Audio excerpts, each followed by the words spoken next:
Okay, here we are. It is early September, September 4th. We're going to talk about some changes to buyer agency practice that we've encountered since the changes of the 2024 NAR settlement and subsequent 2024 PAR forms rollout. So there's some questions that everybody is encountering. Some practice disparities, right? Certain brokers are training their agents in different ways. Have we experienced that? Raise your hand if you've had people fighting you on the practice of how to implement these forms. We had a roundtable discussion last week with a big bunch of brokers, biggest bunch of brokers I've been on a Zoom meeting with since the big COVID lockdown, about how we handle this. And there does seem to be kind of a consensus that we're seeing, especially the agreement of sale, being treated incorrectly. So this all comes down to communication. And Hank Lerner put out a very nice article this week. I'm going to share it up with you right now.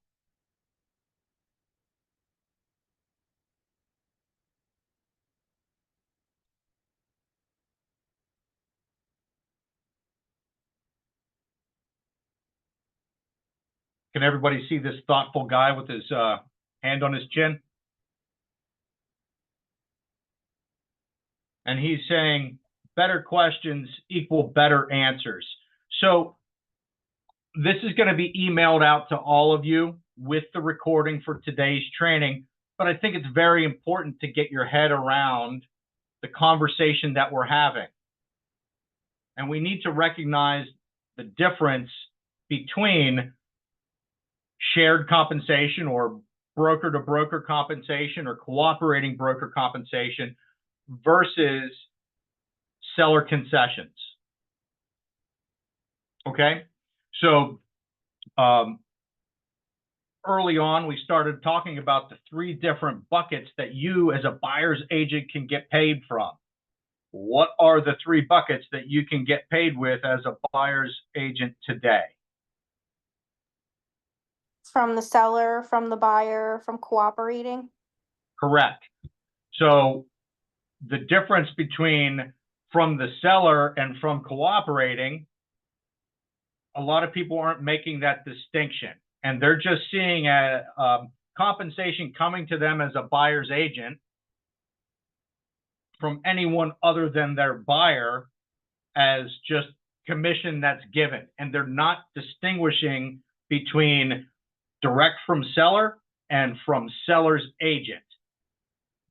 So we need to make sure that we have clear in our heads those different types of representation.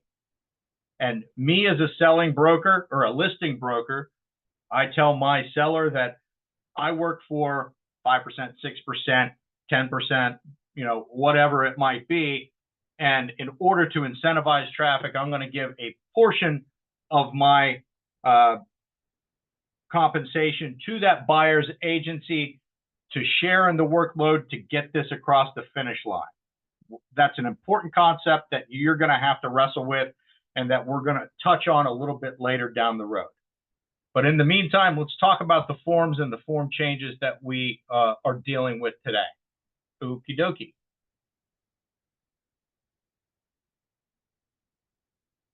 Going back to a share.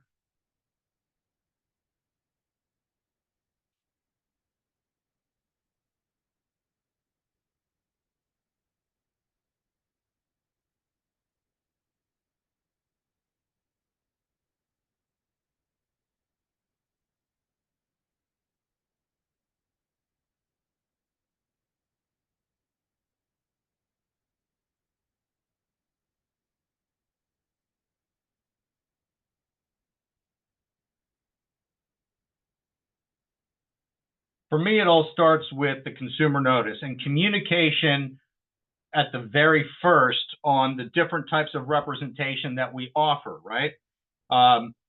We know that we have to have some sort of signed agreement before we cross the threshold with the buyer We're going to talk about those different types of agreements here in just a moment, because even as the settlement stipulates that there's no particular type of agency dictated, we still have to have some sort of signed understanding with that buyer to allow us to show them the property. And when I'm working with a client, I will put out this consumer notice and circle the role that I hope to fill for them. Circle it right on there if I'm meeting them in person and say, I hope to represent you as a buyer's agent. And as a buyer's agent, the licensee and my broker work exclusively for that buyer, even if paid by the seller. The buyer agent must act in the buyer's best interest, including making a continuous and good faith effort to find a property for the buyer, except while the buyer is subject to an existing contract, and must keep all confidential information other than no material defects about the property confidential. Okay?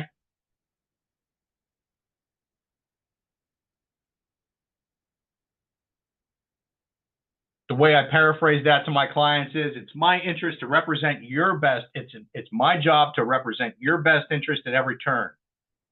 If there's something I know about a particular property or another party to the transaction, it's my duty to disclose that to you, because it could give you a tactical edge in negotiation.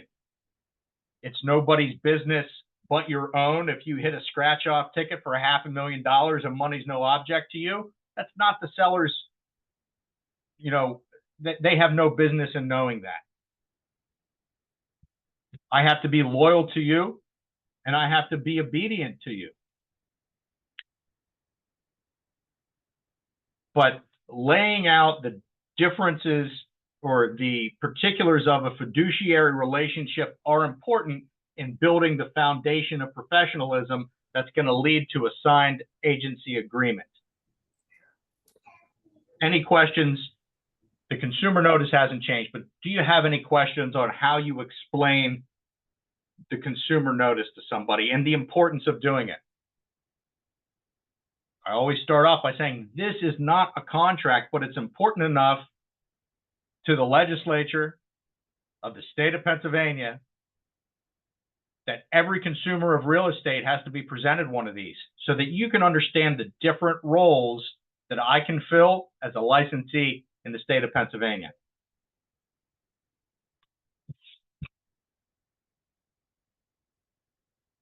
Now, it's also important at this point to discuss with them, or it's going to become more important, I believe, that a transaction licensee provides real estate services without having any agency relationship with the consumer. And although a transaction licensee has no duty of loyalty or confidentiality, a transaction licensee is prohibited from disclosing those seller items, like a seller will accept a price less than the asking or listing price, or a buyer will pay a price greater than the price submitted in writing an offer. Regardless of the business relationship selected, all licensees owe consumers the duty to exercise reasonable professional skill and care, which meets the practice standards required by RELRA, and deal honestly and in good faith. And I use deal honestly and in good faith a lot in my presentations, because I want people to understand that that is required no matter what role I fill. Okay? Now,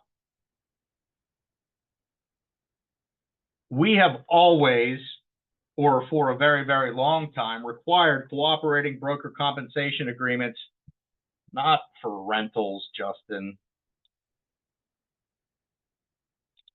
Give me a second to repopulate this correctly.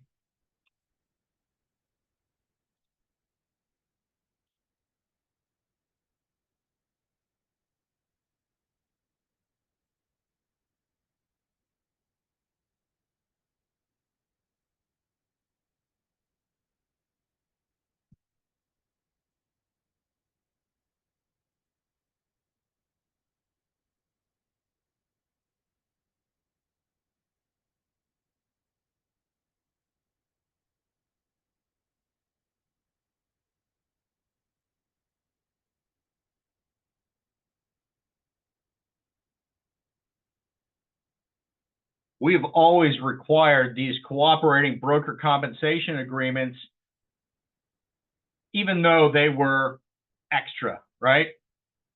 Back when MLSs required that we advertise a cooperating broker compensation, these were extra because simply by advertising those and membership in that MLS, you were guaranteed to get paid what was advertised. Why did we use this?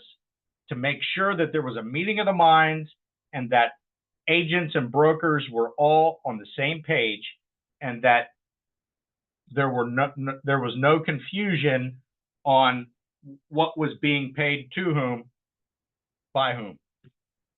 Now, there have been some slight changes to this. This used to be something that was submitted by a buyer agent to a listing agent or broker to confirm their compensation. They took out that portion. Now this is kind of a bilateral agreement. It can be prepared by the listing agent and submitted to the buyer agent, or it can be submitted by the buyer agent to the listing agent. Doesn't matter anymore, but it used to be something that was submitted to a listing agent. We never really treated it that way. We found it useful no matter which way it went. What does this ensure? Anybody, please speak up. What does this verify or guarantee? Somebody, I think you're all trying to hit your mute button at the same time so you can talk. Somebody.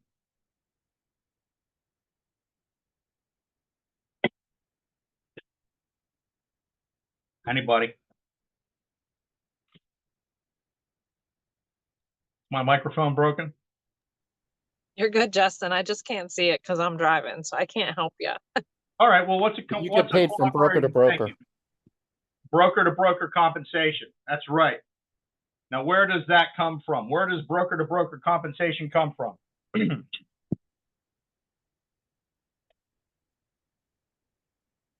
I know you didn't expect to think. Comes from the listing broker. How is that authorized? By the It's seller. authorized by the seller on a listing agreement, right? So is Chris Deerdorf within earshot?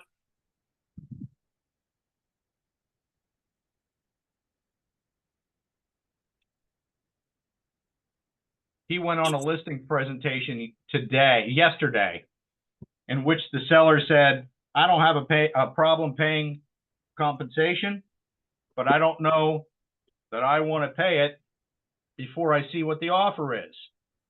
Has anyone had that conversation lately with a potential seller?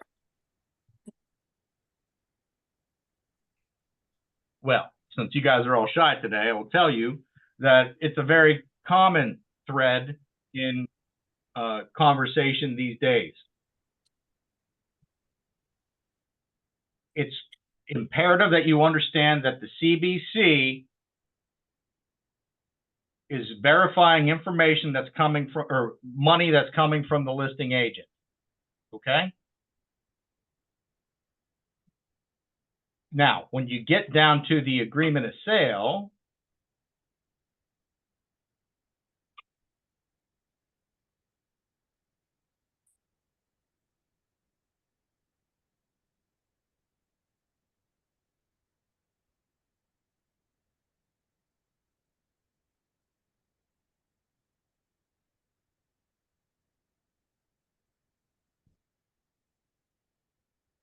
what does this line do?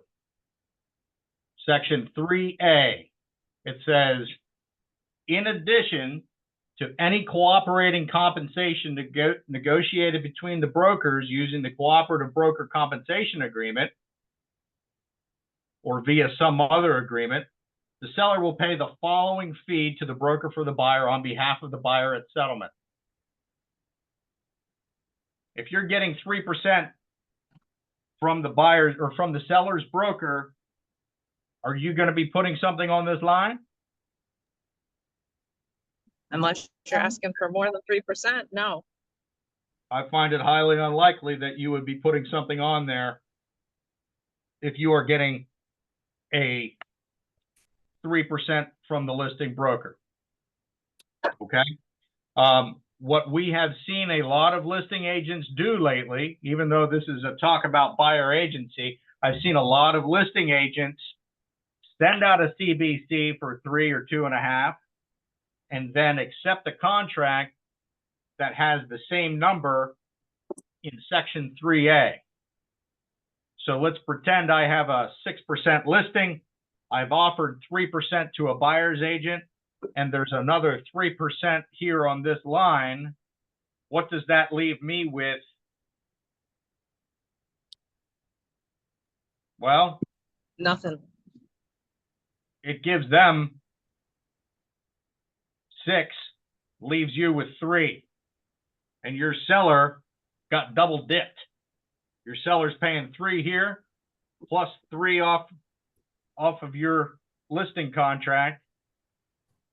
Is the seller going to stand for that? Probably not. You might end up working for free. So be careful with it. Justin, if my buyer's agency though only has 3% on it, I can't collect that additional 3%. Correct. And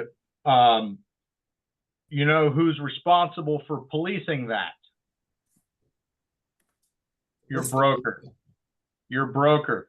So we asked Bright board of directors and their executive vice president in my meeting last week who was responsible for policing that, and they said, to be completely honest with you, sufficient resources have not been allocated to deal with that situation. So if I let you slide, I'm leaving the door open for our company to get in trouble and to negate our participation in this settlement, which could open us up to not just liability on this one transaction, but get us thrown out of the settlement. So everything that we would have been due since we started doing business could now be on the table, and it could cost us a lot of money. So that's the incentive that they're using to make sure that brokers are careful about following the rules here. They've also failed to give us direction about what happens to an extra 0.5% if 3% is being offered and I can only accept 2.5 as a buyer's agent. What happens to that extra 0.5%? 636. 636. It probably stays with the seller. Earl. Yeah, you want some more? So be aware that the line 3A and the cooperating broker compensation should be done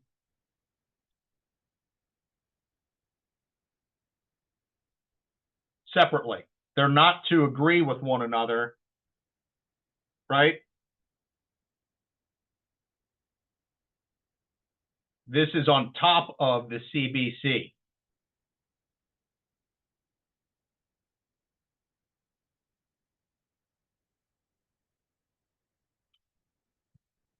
Let's go back to specific buyer forms here.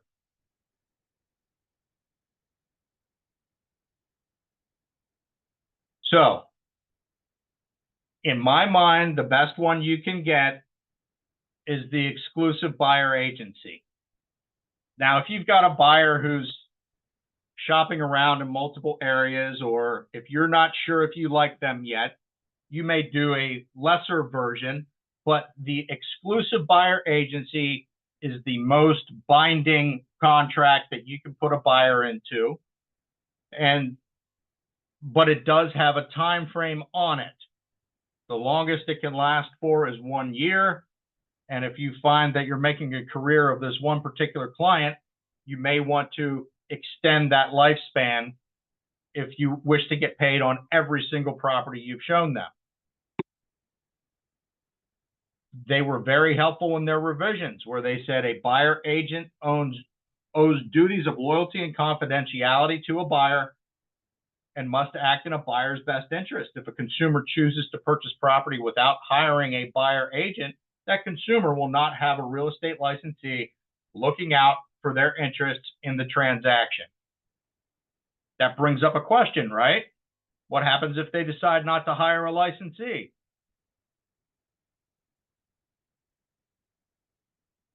Anybody can chime in.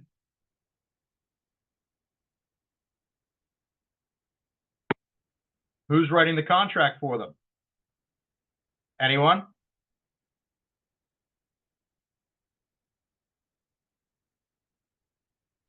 The listing agent. A listing agent, right. And who's the listing agent work for? Seller. Work for the seller. Now,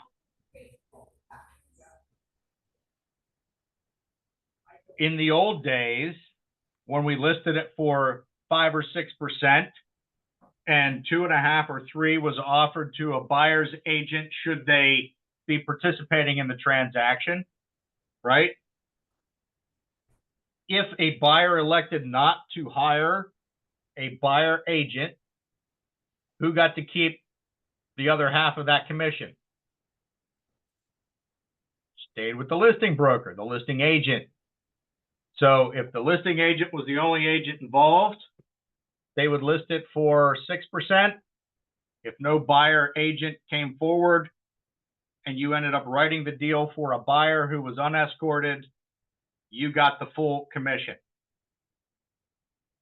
You know, a lot of agents structured that with a dual variable rate compensation, where if I'm the only agent involved, I'll do it for 5% instead of 6, or I'll do it for 4 instead of 5, or I'll do it for 4 instead of 6, right? I see no reason for that to change.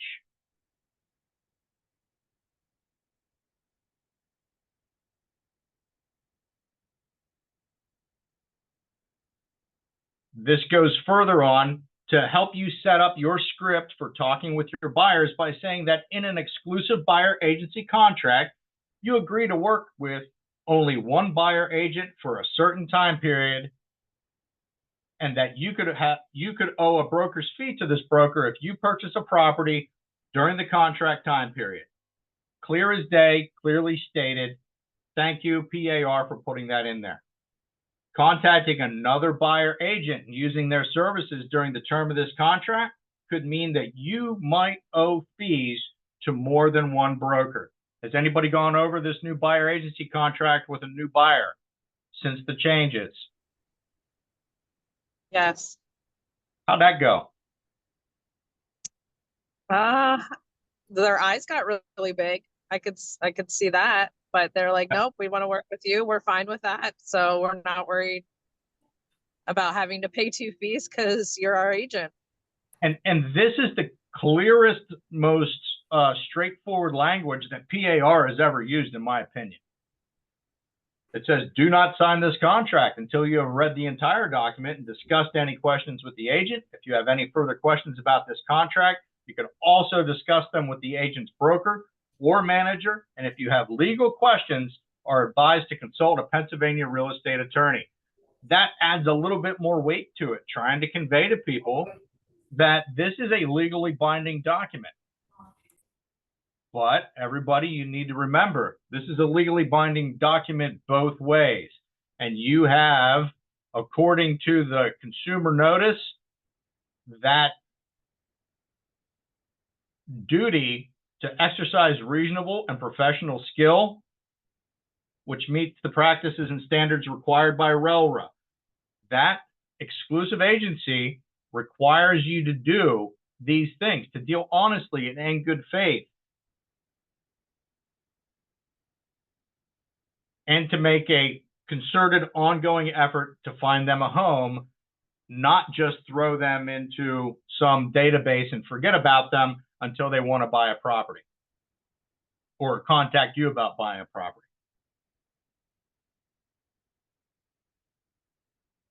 So here you put in the dates of that this contract is applicable. Starting and ending dates of the contract are called the term. don't forget to ask them and point out lines 14 through 16. Buyer understands that this exclusive buyer agency contract is between the broker and the buyer. Does the buyer have a written agreement, such as a buyer agency contract with another broker? Yes or no?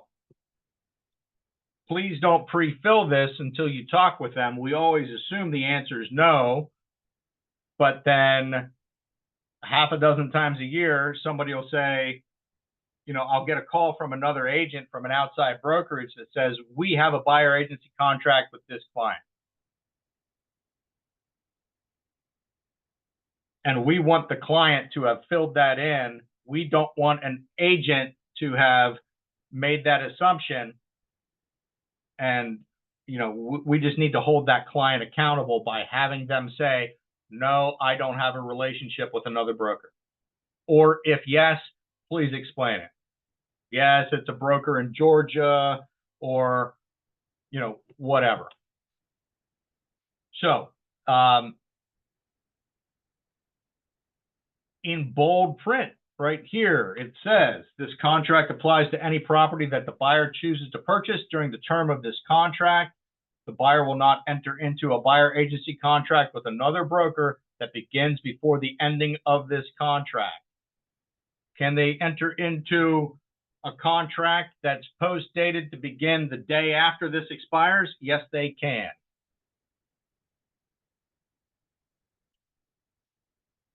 Broker's fee. This is where I think the most significant change comes in. What's everybody put in here? Well, that's up to you. I implore you not to work for 1%. You're devaluing what you do. I know that it's hard to say to a client, I work for 3%, especially when you don't know that that is being provided by the seller right off the bat.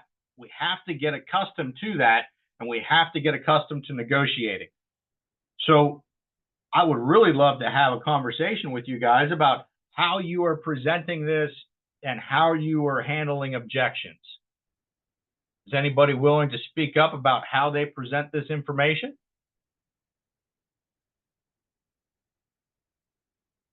Other than, I work for 3%, Mrs. Hovetter expects me to bring home 3% for the time that she's stuck with the kids.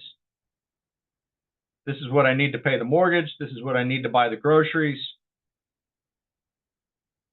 Could you work for less? I could, but I find that I prefer not to discount my services until I know what I'm in for. My 18 years of experience tell me that this is a fair price for my services and my experience. Well, what do you do for that 3%? Well, I'll do whatever's needed to get you across the finish line. Number one, I'm a stress eater. It's my job to solve problems, not to bring you problems. I'm supposed to bring you answers. I've been down this road enough that I know how to steer clear of the potholes to keep from putting you in a ditch. What are some of the other things we do? What is your value proposition? Your value proposition is the answer to the question, why should I pay you? Now, since you're here on our buyer consultation, I've prepared for you a sample closing cost sheet. I do work for 3% plus a broker fee of $4.95. I've put that here. We're going to do our flat and level best to get that to be paid for either by cooperating broker compensation or on the agreement of sale. Just like when you go to the dentist, you know the teeth cleaning is $185. We're going to submit that for payment. Anything that's not taken care of by your insurance company, you know that you have to write a check for that, right? Same goes here. We're going to do our best to negotiate to get my fee worked into the transaction. If we can't do that, that's going to be your responsibility. We've even gone as far to have a conversation with your lender to talk about scenarios where we might be able to finance my fee if we can't get it paid for by the seller.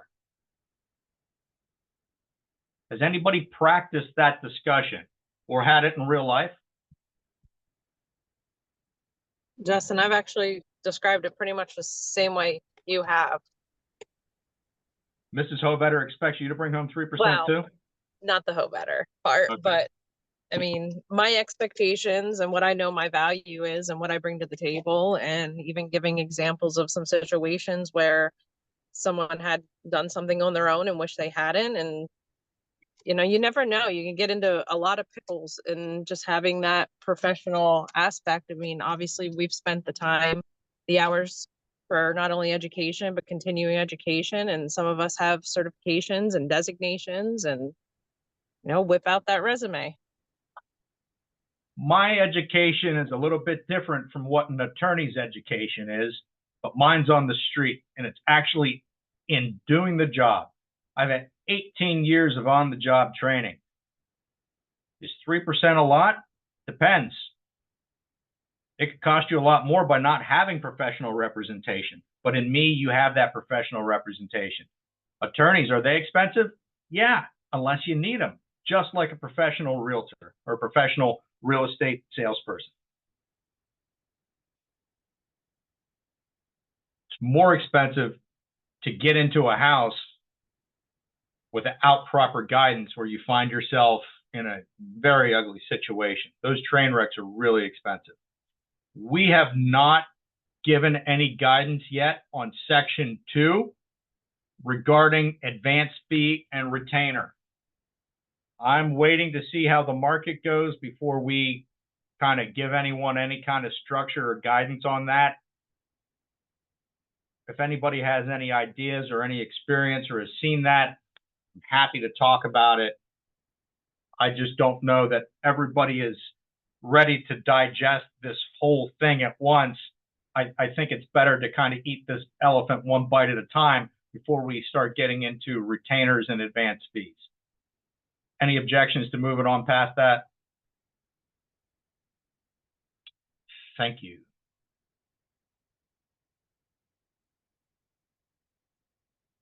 The remainder of the agreement for buyer's agency is very similar. Very few changes there, and I'm not going to get too far in the weeds. If any of our newer agents would like to have a specific discussion about how each line of this works, I'm happy to have it. I recommend first that you read the guidelines for preparation and use of the buyer agency contract, and then we can have a talk once you have gone through that, because it's written so well and the practice notes are so thorough. It talks about how we earn the fee and when we earn the fee. So the balance of the broker's fee is earned if the buyer enters in an agreement of sale during the term of this contract, whether brought on by the broker, by the licensee, any other person, including the buyer. And if the buyer defaults on the terms of an agreement of sale, the broker's fee will be paid by the buyer to the broker at that time. The buyer is advised that contacting a listing broker or seller directly may compromise the broker's ability to earn cooperating compensation from a listing broker and could result in a buyer's obligation to pay a fee to the broker. That's a really tough pill to swallow, and it's tough medicine to administer, but I think it's a talk that we need to have to protect yourself up front, to keep your buyers from wandering off into somebody else's yard, right? Now, April, you said you had that discussion with them about here's what I earn, or here's what I charge, and here's how I earn it. There's a very good point brought up in the article that I'm going to be sharing with the recording of today's training. And it says very simply, hey, it's better to have 2 well-qualified buyers than 40 that are just going to run you all around. And I agree with that. It's okay to be selective. I also understand what it's like to be hungry and to need a paycheck. But just keep in mind, the more desperate you are, and the more you drag the bottom of the barrel, the more problems you're going to have. So, you know, try and get enough prospects that you're able to cherry pick the good ones. And I understand also wanting to help everyone. Everyone deserves to have a home, whether or not it's owning their own house or renting, but everyone deserves to have shelter. And I understand that drive to help everyone. Now, dual agency. I've heard some commentary and I've heard speculation that this new kind of fee structure is forcing people into dual agency. Does anybody have any comments or anything on that? What are your thoughts? Yes, no, no opinion? I don't understand though how it can force, like you can't create dual agency. So Well, why let me aren't tell you. people having a non-represented buyer? Because the Let buyer me- wants representation? Well, let me tell you. If we have a listing where the seller has said, I don't want to pay blanket cooperating broker compensation, meaning they don't want to give me 6% so that I can incentivize traffic with 3 and keep 3. They just want to pay me 3 and offer 0. Everybody's familiar with that possibility right now, right? What happens if a buyer calls on my sign?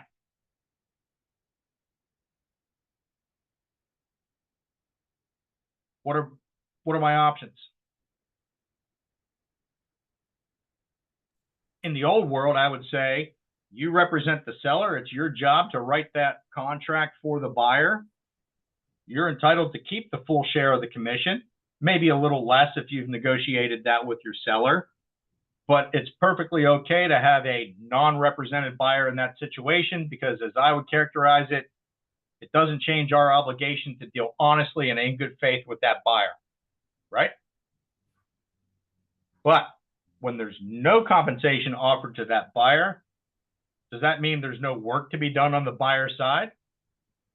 No, there's a lot of work to be done there, right? And do we want to work for free? No, we don't want to work for free. But if we don't have an agreement with that buyer, how do we get paid? Just food for thought. And we'll touch on different options as we progress through the contract here. Okay, back to share.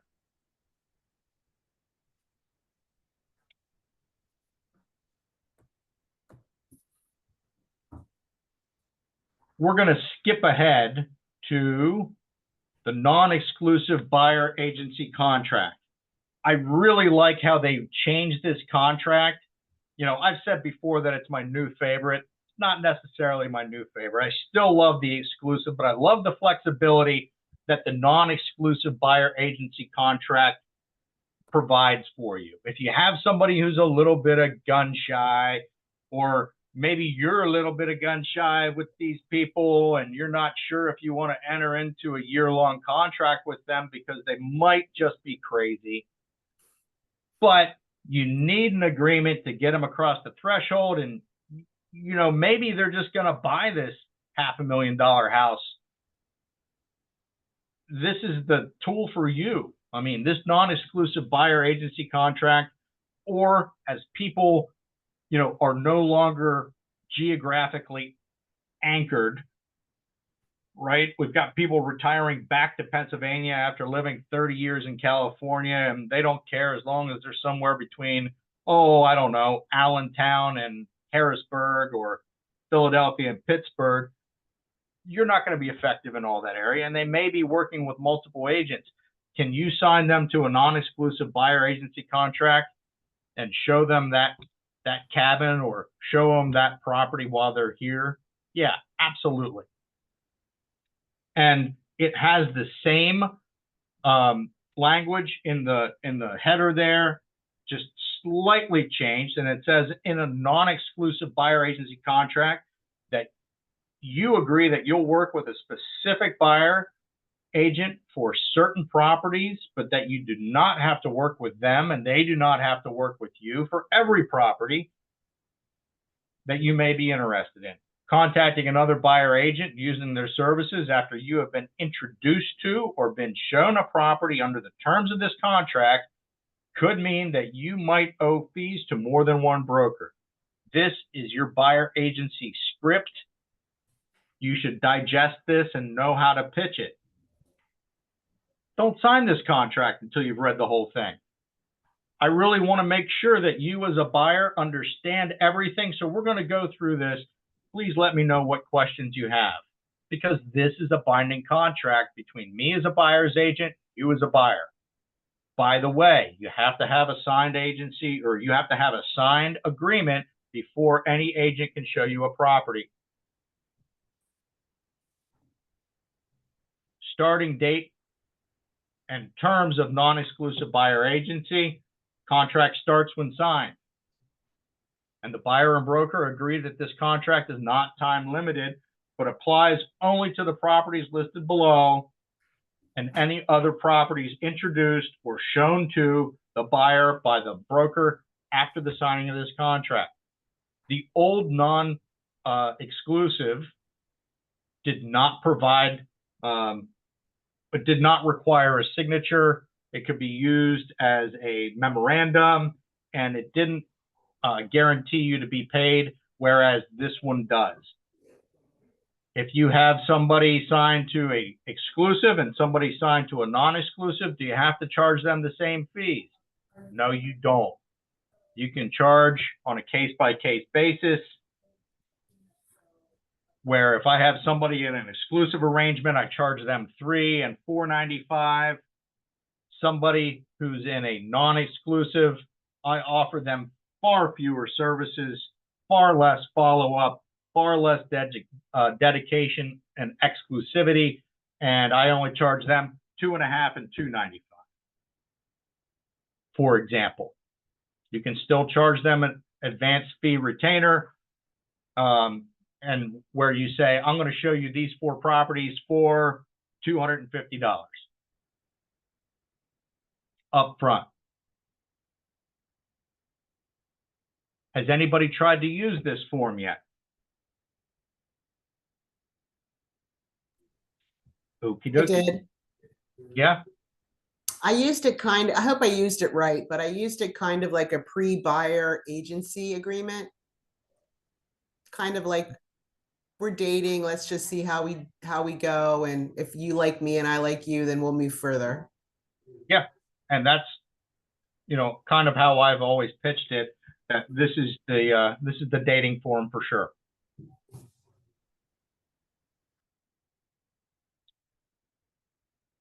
Now, here's a more controversial form that is one step further down on the commitment level. So you've got the engagement form, which is the exclusive. We are in a committed relationship, me to you and you to me. Then we have the non-exclusive, which is, hey, when you're in town, we'll have a good time. We'll go out, we'll see houses. And then this one is the Pennsylvania Buyer Home Tour Agreement. And do I like this form? I don't love it. Why don't I love it? Because it doesn't guarantee you're going to get paid. But for so many of us, for so long, the opportunity to show somebody a house was our audition. That was when we got a chance to show that we were in it for the relationship, not the transaction. And in today's world, where so many people are gun shy, and if we told them that we needed to get them to sign to some sort of term, they might bolt. This gives us the authorization, the legal compliance under the NAR settlement to get somebody across the threshold, to give us that opportunity to build that rapport, to show them who we are and to get to know who they are as buyers.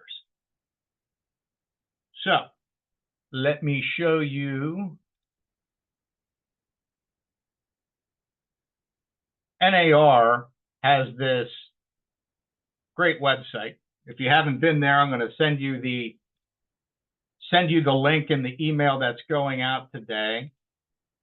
one of the useful tools that they're putting in here under nar.realtor/the facts are a lot of details on the settlement and how that applies to our practice today. One of these is this nifty infographic, and it talks about the changes that we are facing. It says that buyers must sign a written agreement with their chosen broker before touring a home, whether in person or live virtually. The agreement will reflect the terms that they have negotiated with their agent, including what services will be provided, for how much, and how the agent will be compensated. The PA home touring agreement checks that box. The listing broker or the seller may offer compensation to the agent, but there are limitations to how that offer can be marketed, etc. It also talks about if there is an offer of compensation to a buyer broker from a listing broker or the seller must approve the specific amount or rate of payment in writing. That's the CBC, or how compensation is provided for in the agreement of sale. The part I like is this infographic here, which talks about the requirements of the written buyer agreement. So it's not required to, when we're speaking to an agent or with a listing agent or when attending an open house, no written agreement is required. The written agreement must detail the amount of and the mechanism for compensation. It must explain what services would be provided. It must be signed by the buyers before touring the home in person or virtually. Compensation cannot be open-ended and must be specific. It must be amount of dollars, flat fee, a percent, or an hourly rate. Agent cannot receive compensation more than what is agreed to in a written agreement, and that's up to each individual broker to police that. And the settlement does not require any specific type of professional representation. And I think that distinction right there is what made some folks nervous with that PA home tour agreement. The settlement does not require any specific type of professional representation. It doesn't need to be agency, doesn't need to be non-agency, it doesn't need to be sub-agency, or it doesn't need to be transactional or a customer relationship. It doesn't specify any of those. Now, when talking with a buyer regarding compensation, it's fully negotiable. It's not set by law. The listing broker or seller may offer compensation, but that's not communicated on the MLS, as we know. The buyer remains free to request the seller or the seller's agent compensate the buyer's agent.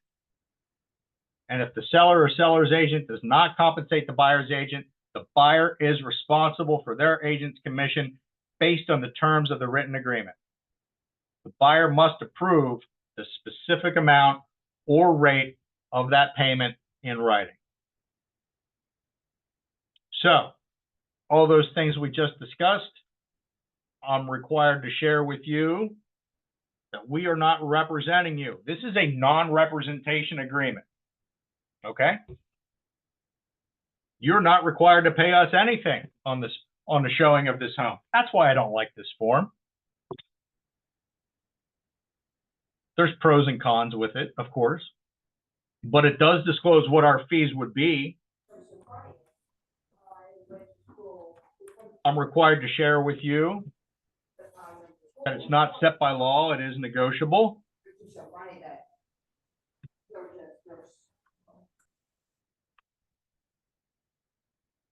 And then there's a couple other things thrown in there, like the privacy and photos, equal housing opportunity, that I work with other buyers, talks about dual agency, deposit monies, and the recovery fund.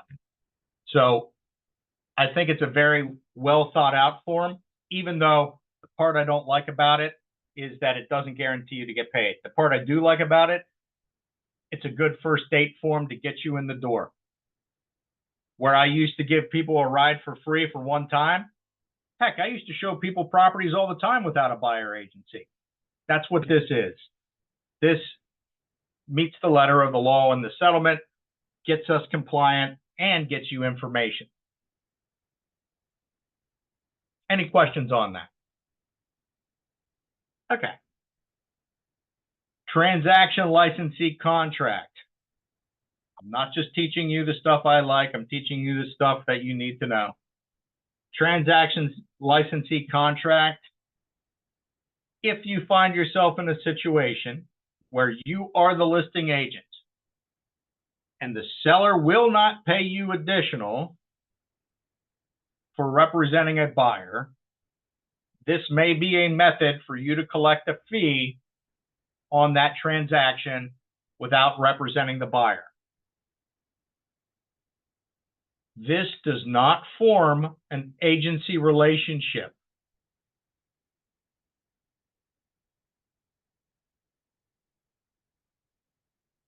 Line 31. Broker is a transaction licensee for for buyer and seller. If you're representing the buyer only, or if you're representing the seller only and you want to collect a fee from a buyer, this is one way to do it where you will not represent them, where they are a customer. They walked into your open house and said, I want to buy that. Yet your seller said, I really am not comfortable with dual agency. Your broker said, I'm really not comfortable with dual agency, but you need to collect $1,000 or 1% for doing all the buyer side tasks. This may be a method for you to do that. Okay, guys? You would cross off seller, circle buyer, and describe to that buyer that I am representing, or I am representing the seller. But with the signing of this agreement, I am charging you 1% to prepare the transactional documents, to coordinate with your lender, to coordinate with your title company, and to do all of the tasks necessary on the buyer side of the transaction so that I can be compensated for my time helping you through the transaction. Understood?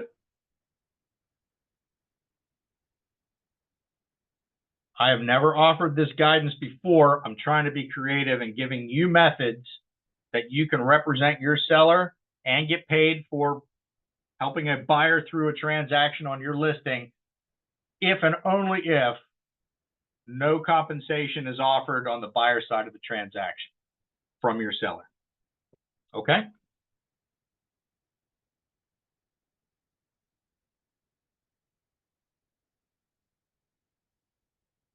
Now, what happens if you have a buyer who wants to buy a house that's not on the market? You don't have to list that house. You can represent your buyer and get paid on the buyer agency contract.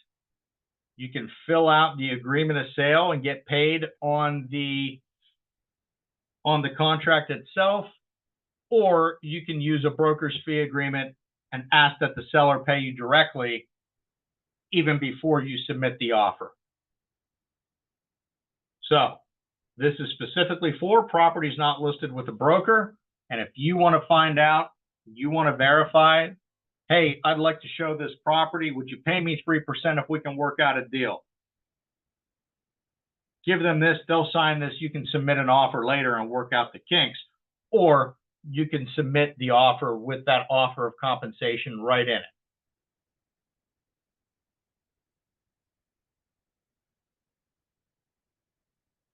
And then finally, the non-representation acknowledgement. If you do have a listing and a buyer comes and you want to handle that transaction for both sides, but you are not going to be a dual agent, this non-representation acknowledgement is how you're going to do it.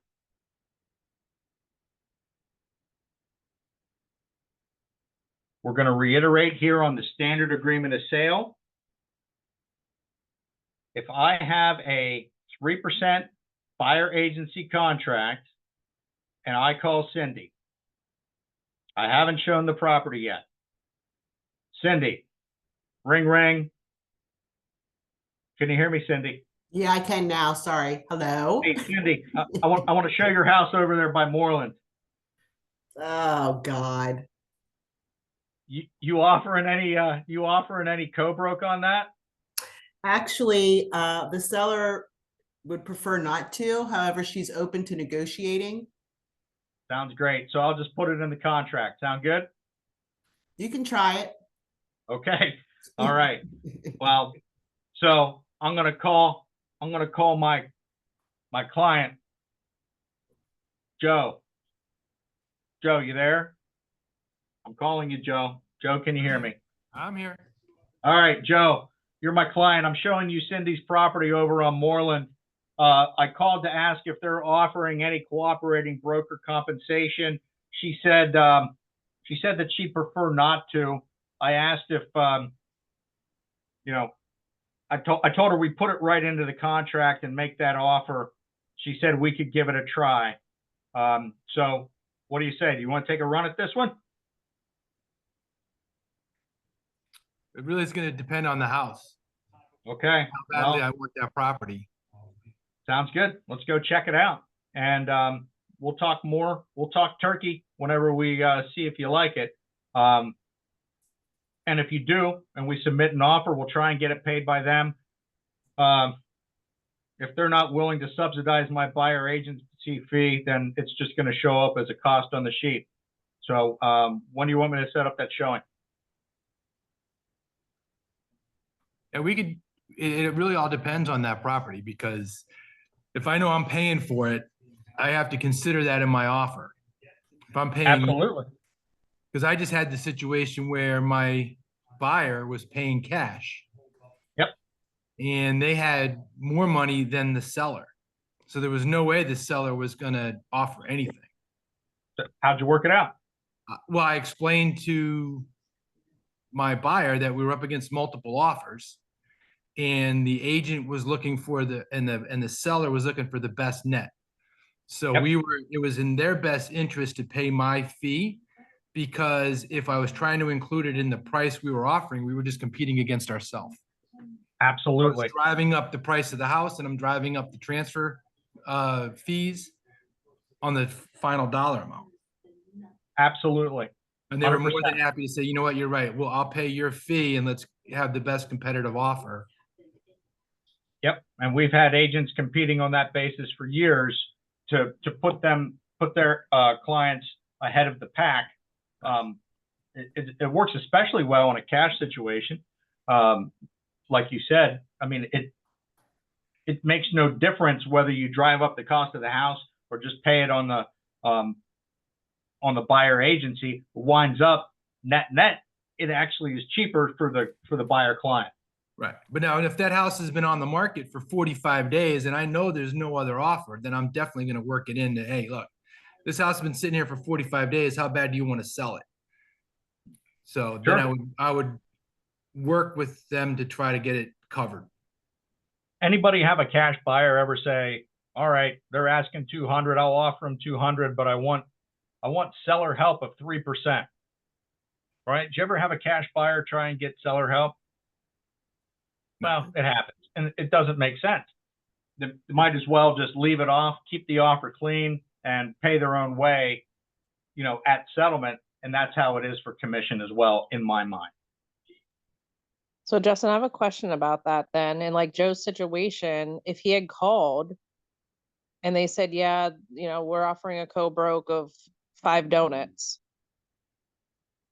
and he still submitted then the cash offer, and then they came back and said, what have you, doesn't he have to abide by what that listing offering, what the listing agreement is offering the co-broke?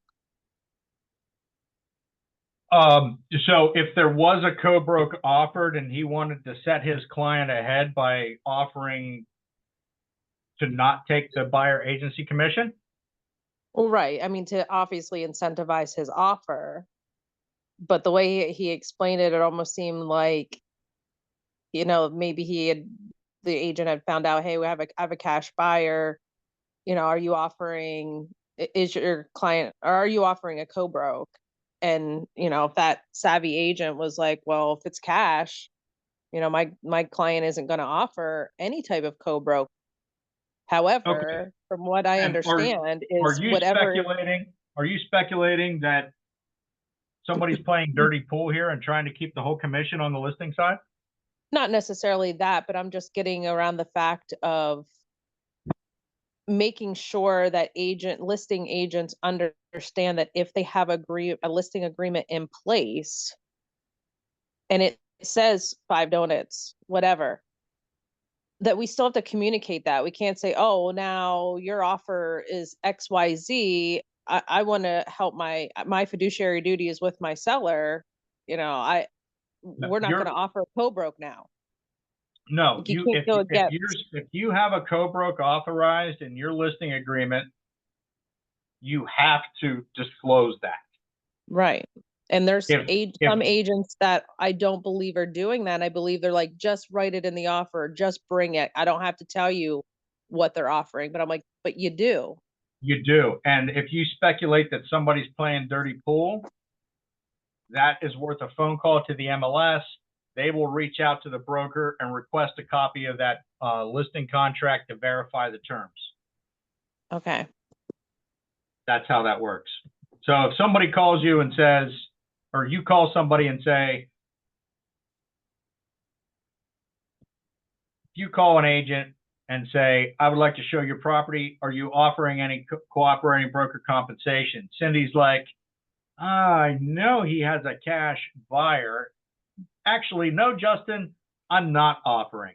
But she has a 6% listing contract that authorizes a 3% cooperating broker compensation.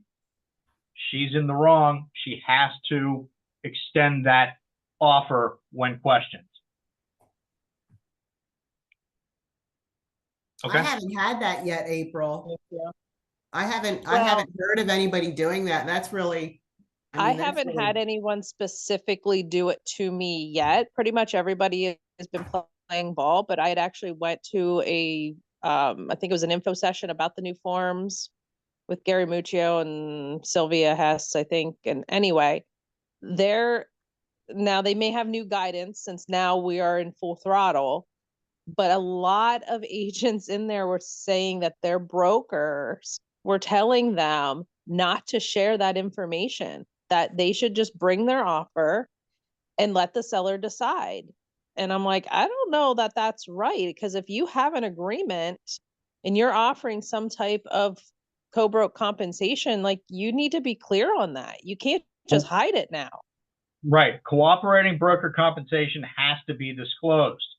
The amount of seller concessions that a seller may offer to pay,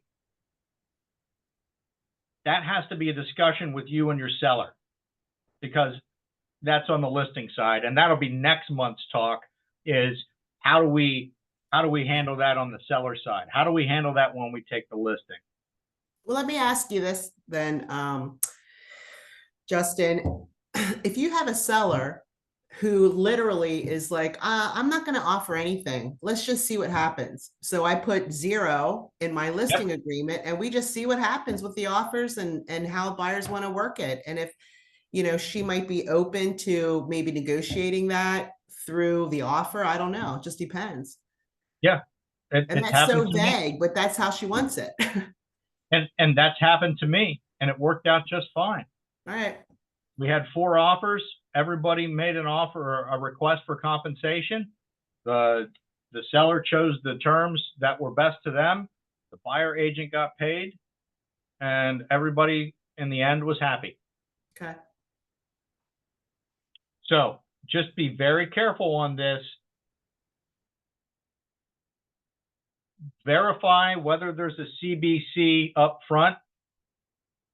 If you can't confirm what the CBC is, then make sure you put it here on section 3A. And if they are offering a CBC, they're going to say, whoa, we're offering CBC. You need to take that off of 3A. If they're not offering CBC, then they're going to let that ride. But the best way to do it is to get that CBC signed before you submit the agreement of sale. Everybody agree? Okay. Has anybody written contracts where the seller wasn't paying cooperating, or I'm sorry, the listing broker was not paying shared compensation and you got paid on the agreement of sale like this? Okay. It's going to happen in the next few months. When that happens, the next hurdle that we're faced with is making sure that everybody understands who's getting paid what and by whom. So we need to make sure that the title companies understand how this whole thing is structured, whether there's 5% being paid to the listing broker and 2% comes to the buyer side, and then another 1% on the contract, or 0.5% on the contract and then 0.5% coming from the buyer. We need to make sure that all that math is worked out before we get to the settlement table so that we have that all worked out. Okay? The most important thing for you guys is going to be getting your head around this and being confident in your own ability so that you can ask for the order. Get the contract signed that authorizes you to collect this money and be able to stick to your guns. I don't like this wishy-washy, I'm going to put 3% here, but we'll accept whatever's being offered. That devalues you and that puts you in a tough situation. I really hope that you can get comfortable with understanding what your value is to the transaction. Is 3% on a $300,000 house a lot of money for a buyer if they have to pay it all? Yeah. But how's that compared to putting in a new septic? How's that compared to drilling a new well? How's that compared to getting into a bad post-settlement possession scenario where the seller trashes the house? How does that compare to getting the whole way to the finish line on a transaction and some detail has been dropped and this family winds up being homeless for some period of time? It's a drop in the bucket compared to what you can avoid them having to spend. So that is your value proposition. Your value proposition is your experience, your skill with the contract, your knowledge of the industry, your rapport with the people that you work with, and the team that backs you up, whether that's your relationship with a title company, your relationship with your lender, your relationship with your broker, your relationship with the other partners in this brokerage that can help you avoid bad situations. I think you all agree it's very often or very seldom that when you call me and say, hey, I've got a situation, the answer is, man, does that suck? Good luck. It's usually, all right, let's get the information. Let's see what we can do to put your client in a better position.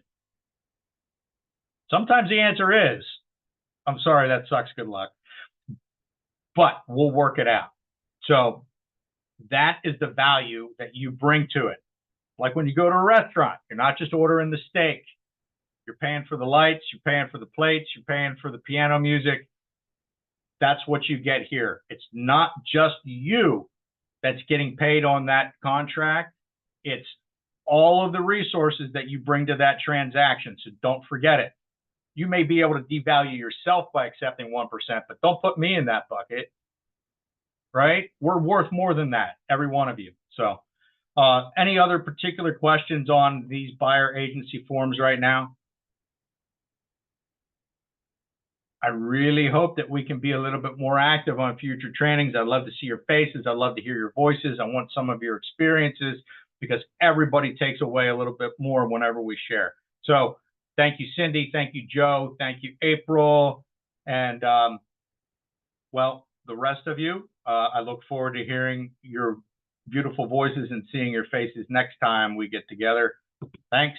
Have a great one and talk to you later. Thanks, Justin. Thanks, Justin. Take care. Thank you. Now.